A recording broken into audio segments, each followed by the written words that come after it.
continuación os vamos a explicar el trabajo sobre Johann Friedrich Herbar. A través de nuestros avatares, esperemos que os guste.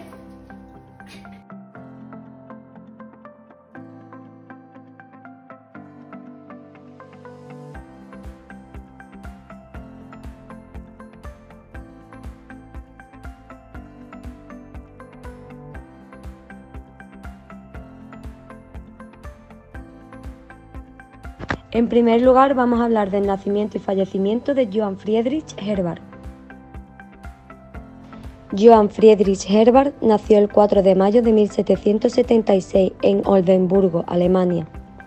Debido a un accidente en la infancia, fue un niño de salud frágil, lo que lo obligó a ser educado por su madre en casa hasta los 12 años. Tras el accidente ingresó en el Gymnasium durante 6 años, en los que mostró un gran interés por la filosofía referida a Kant. La fecha de su muerte fue el 14 de agosto de 1841 en la ciudad de Gotinga. Herbar fue enterrado en el cementerio Albani-Friedhof de esa misma ciudad. Una anécdota sobre su muerte es que Johann Friedrich Herbar se encontraba bastante bien de salud incluso al final de sus días. De hecho, tan solo 2 días antes de morir de forma súbita a causa de una apoplejía, había dado una conferencia, la última, y, de acuerdo a los asistentes, se le veía rebosante de salud. Vamos a continuar comentando la vida de este pedagogo. Johann Friedrich Herbar fue un filósofo, psicólogo y pedagogo alemán. Dedicó su vida a la actividad universitaria y al trabajo intelectual. Era hijo único, su padre era magistrado y su madre se dedicó a la educación de su hijo. A los 18 años fue alumno de grandes maestros en la Universidad de Jena. Fue en estos años donde descubrió su vocación pedagógica. Herbar se dejó influenciar por la pedagogía de Pestalozzi, de quien se consideraba un gran admirador. Gracias a él, le permitió profundizar en la rama de la pedagogía y en los métodos de la enseñanza.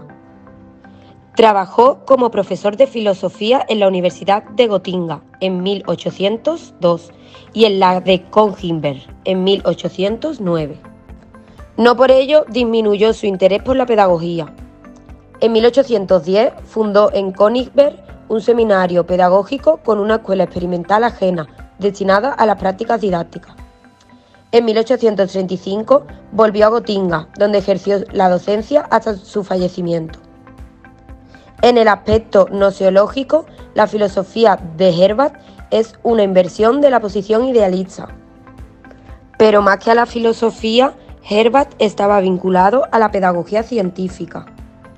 Para Herbar, el papel del educador es edificar el espíritu infantil, construirle una experiencia determinada, función para la cual cuenta con 3 grandes medios: la instrucción, la cultura moral y el gobierno de los niños.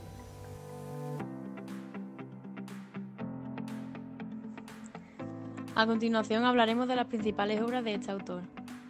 Son las siguientes: Pedagogía general derivada del fin de la educación, 1806. Filosofía práctica universal, 1808. La psicología como ciencia, con nueva fundamentación en la experiencia, la metafísica y la matemática, 1824 y 1825. Elementos esenciales de la metafísica, 1806. Y Metafísica general con los primeros elementos de una filosofía de las ciencias naturales, 1829. Una de las más importantes es la Pedagogía general derivada del fin de la educación, de 1806, en la que constituye la pedagogía como ciencia teórica.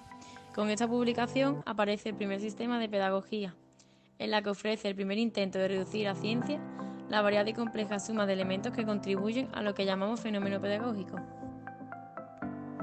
Herbar fue el primero en tomar en serio la tarea de construir una ciencia de la educación. En esta obra habla de que la educación debe infundir en las almas de los alumnos un sistema de ideas que tenga la fuerza de superar las condiciones ambientales. Seguiremos con sus principios pedagógicos. Herbar defendía que el saber se forma en el espíritu del alumno y no se debe imponer. Para ello es necesario construir en el alumno una experiencia determinada y claramente intuida. Además, este nació en la transición de lo tradicional a lo moderno, por tanto, defendía la corriente humanística, que acreditaba la creatividad y la valoración del ser humano. Para Herbert, un buen educador debe saber diferenciar entre los sentimientos de sus alumnos y sus impulsos, y no dejar a un lado los primeros, ya que ayudarán al alumnado a propiciar su propio futuro y a volverlos personas más inhibidas de cualquier represión. Esta fue su base para crear el principio pedagógico científico, que defendía la unión entre psicología, filosofía, ciencia y pedagogía, el cual le permitió convertirse en el primero en sistemizar científicamente una pedagogía y proponer un método de enseñanza.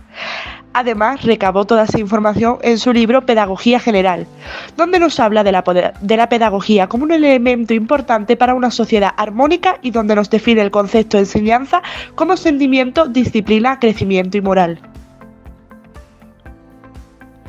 Pero, ¿qué escuela fomenta los principios pedagógicos de este autor? La pedagogía científica está a día de hoy en todos los centros docentes, pues de la mano del liberalismo y la democracia, esta pedagogía pudo proliferar hasta llegar a día de hoy a todos los centros docentes. Esta pedagogía hace hincapié en los centros educativos infantiles de 3 a 6 años, ya que es el momento de auge creativo del ser humano. Sin embargo, la pedagogía científica también es trasladada a universidades donde el alumno es más autónomo y la relación con el profesorado pasa a ser de tú a tú. A continuación, explicaremos cómo incorporar su metodología en nuestro futuro centro. El interés debe hacer nacer de sí otro interés. Lo aprendido se disipará, pero el interés persistirá por toda la vida. Herbart, como bien nos explica la frase anterior, su pedagogía se basaba en el interés del niño, de forma ordenada y jerárquica. Además, la educación, según como él la concibe, aspiraba a formar a la persona humana y se fundamentaba en la instrucción, ya que era la base de la educación. Por un lado estaba la educación intelectual y por otra una educación moral. Nosotras vamos a aplicar los métodos de Herbart en nuestro centro de trabajo, un centro de menores, como educadoras sociales de la siguiente forma. Primeramente, nos informaremos de los intereses que pueden llegar a tener los niños y las niñas del centro.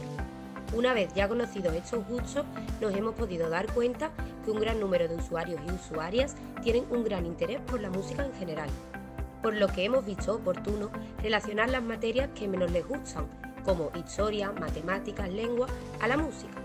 De esta forma usamos la pedagogía de Herbart, ya que le estamos dando importancia a los sentimientos, ideas e intereses de los alumnos y alumnas, pero sin dejar a un lado la importancia de las demás asignaturas.